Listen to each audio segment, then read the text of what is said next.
Welcome to the Professional Edge. My name is Todd, tax attorney, CPA, and certified financial planner. Host here on the Professional Edge for north of 5 years. I appreciate your time and listening in, and the topic is, what's the plan for 2024? We got done talking about estate planning, a couple sessions there on what estate planning documents you have. We could talk about that and for another several sessions, and talk about whether you need a will or whether you need a trust or whether you need a testamentary trust, whether you need a designated beneficiary trust for being the beneficiary of your qualified accounts. Just that whole concept, and that goes along with the logical plan to make sure your financial assets are coordinated with your estate plan.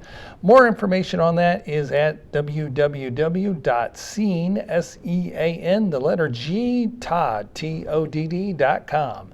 That is seangtodd.com. That's the logical plan. So on to the next plan. What's your investment plan for 2024?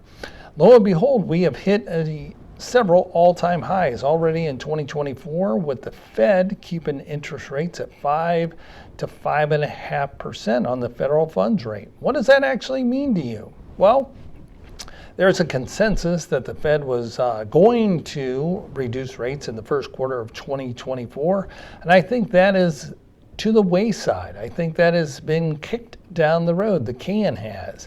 And with that, the Fed is looking at seeing what the economy is actually doing. Well, the economy still remains strong.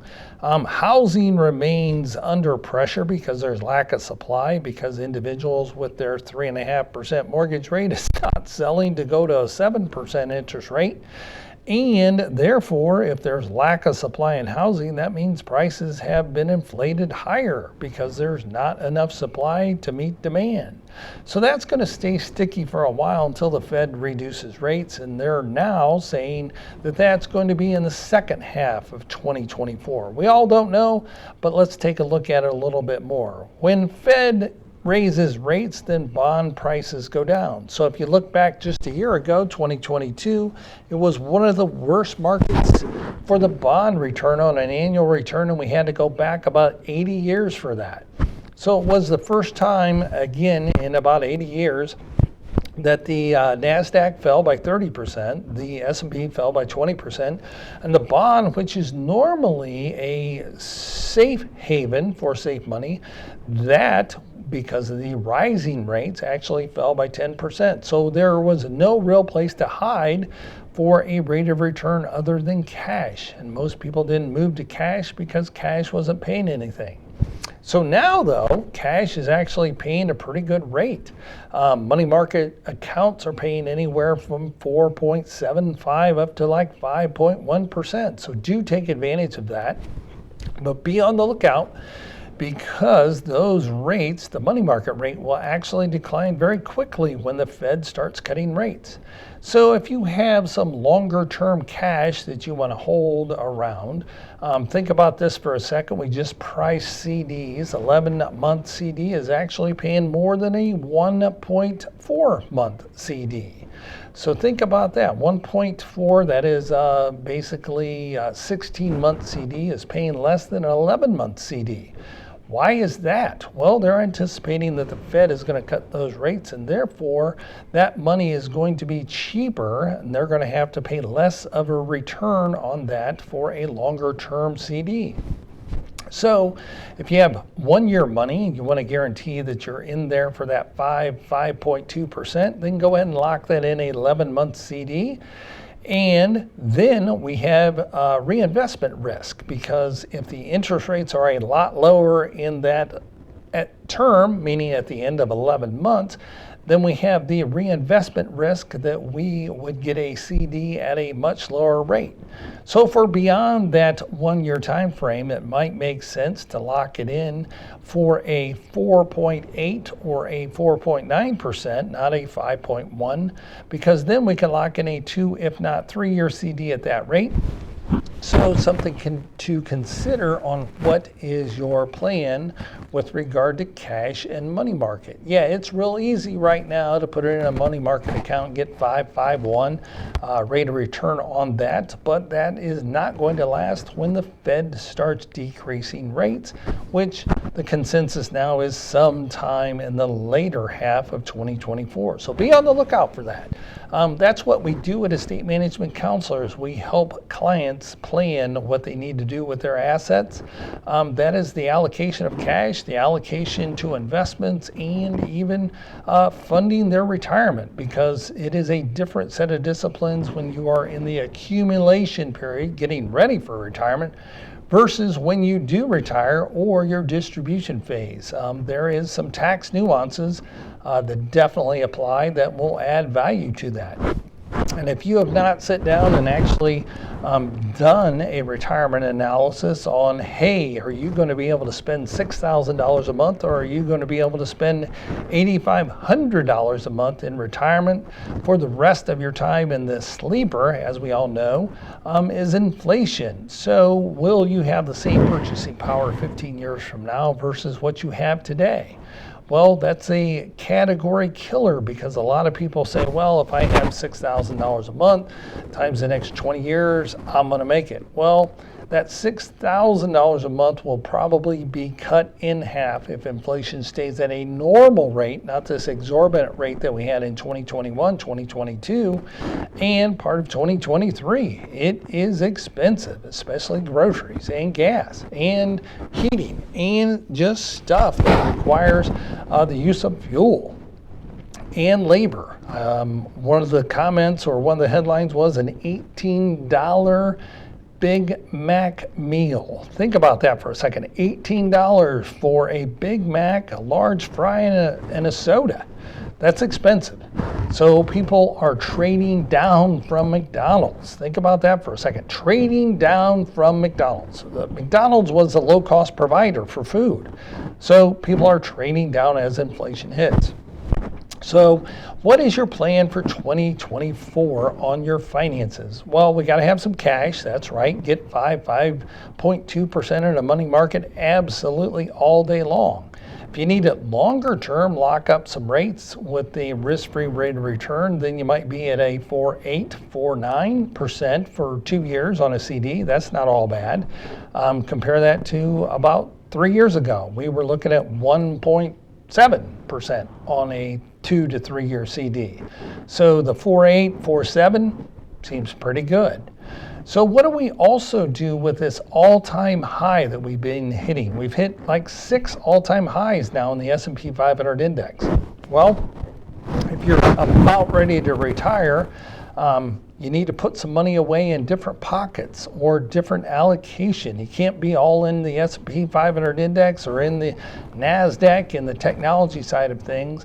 What you need to do is actually put the landing gear out and think about what your first 3 years of retirement is going to need, what's your retirement takedown, meaning what is your Social Security benefit going to be, what is your pension if you're receiving that pension, is there any non-qualified deferred comp that's going to be paid out, and those things, and now have a plan on what it's actually going to take, or what it is actually going to look like when you start retirement for those 3 years. And that's where you put the landing gear out and you have a financial plan on where you're going to take monies, how you're going to take the monies, and in what amount from what batch. A lot of software that we come across actually says, let's blow down the after-tax account, all that savings and all that after-tax brokerage money, and then let's start tapping the IRA and the 401k. That may not make the most sense, and we can show you why. Again, to sit down and have that private initial consultation, our number is 877-654-9798.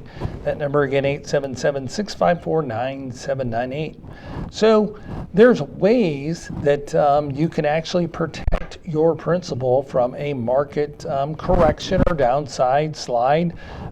We know that consumers are continuing to spend, but how are they continuing to spend in this very inflationary environment? Well, credit card balances tipped over $1 billion.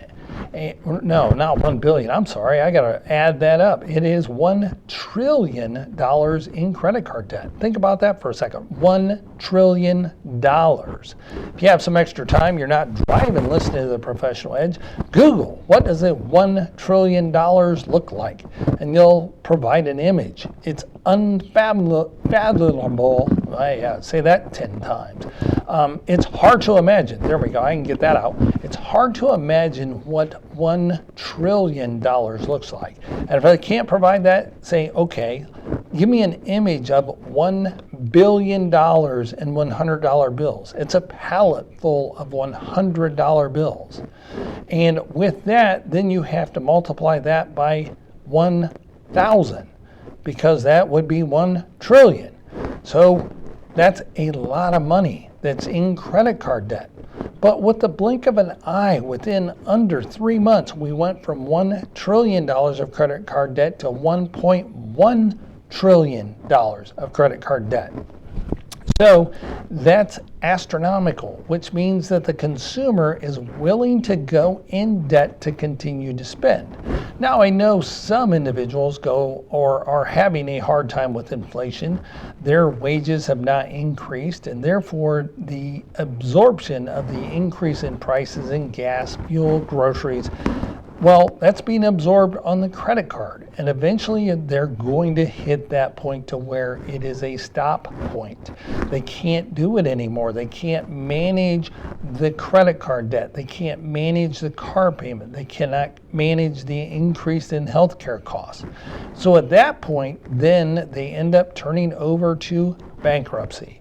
And yes, the numbers of bankruptcies has increased substantially. I believe the age group of over 65 bankruptcy has increased over 300%, according to a recent study. I don't have that. I can look it up for you, though. Over 300% increase over last year for individuals over the age of 65 filing for bankruptcy. That should give you pause. What is your plan for 2024? Hopefully you are not in that bankruptcy window, but there's a way to actually secure some of the gains that you have in your 401k, your IRA, your after-tax account, and put these mechanisms in place. They're basically an instrument that we use to protect client portfolios from downside risk. If that's of interest to you, do give us a call at 877-654-9798. That number again, 877-654-9798. My name's Todd. I'm a tax attorney, CPA, and certified financial planner. Host here on the Professional Edge, and if you like what you're hearing and you think one of your colleagues could benefit, do send this along to them and say, hey, there's some good information from Mr. Todd on this Professional Edge podcast. Thanks for tuning in. More coming up here on the Professional Edge. With today's financial markets, are you getting the personal and professional attention you and your money deserve? Clients of estate management counselors benefit from having one set of professionals advise them on their tax, estate planning, and investment advice. We call that the Professional Edge. Todd is a tax attorney, CPA, and certified financial planner. With over 15 years' experience, he welcomes the opportunity to assist you in preparing for retirement, implement effective tax planning strategies, and to help you properly plan your estate. His radio show, The Professional Edge, is aired weekly on Sundays at 9 a.m. If you're interested in meeting with call his office at 877-654-9798. That's 877-654-9798. Do you want to feel more confident about making the right investment, tax, and estate planning decisions? Today, these decisions are more complex than ever. Have you thought about working with a professional advisor and not sure who to turn to? Not sure what qualifies one to be an advisor? Todd is more than qualified as a tax attorney, CPA, and certified financial planner. is with Estate Management Counselors. Estate Management Counselors operates as an independent fee-only investment advisory firm. They're dedicated to gaining a personal understanding of their clients' objectives and implementing professional counsel and advice to achieve those objectives. So take a second to talk with Todd to learn how you can benefit from their multidisciplinary practice, where where they coordinate their clients' legal, tax, and investment strategies into one comprehensive and integrated plan to enhance and protect their clients' financial security. You can reach estate management counselors and speak with Seen Todd by calling 1-877-654-9798. That's 1-877-654-9798.